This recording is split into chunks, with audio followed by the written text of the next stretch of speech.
యెషయా గ్రంథము 54వ అధ్యాయము 17వ వచనము.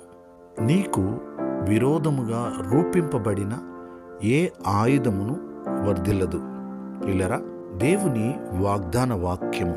అపవాది అయిన సాతానుడు నిన్ను ఇబ్బందులకు గురి చేయాలని నిరాశ, నిరుత్సాహము, అవమానము, ఓటమి అనే ఆయుధాలను నీ మీదకి ప్రయత్నించుచున్నాడు.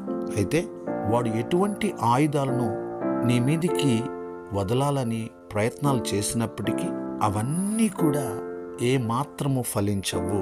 ఎందుకంటే ప్రభువు వాగ్దానము మనకు ఉన్నది. ప్రార్థన.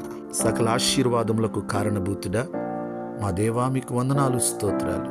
మీరిచ్చిన ఈ వాగ్దాన వాక్యాన్ని బట్టి వందనాలు అయ్యా. నిశ్చయముగా మాకు విరోధముగా రూపించబడిన ఏ ఆయుధమును వర్ధిల్లదని నీవు చెప్పుచున్నావు. మీకు వందనాలు, స్తోత్రాలు. ఈ వాగ్దాన వాక్యమును విని ప్రార్థనలో ఏకీభవించిన ప్రతి ఒక్కరిని దీవించండి, వారి కుటుంబాలను దీవించండి అయ్యా.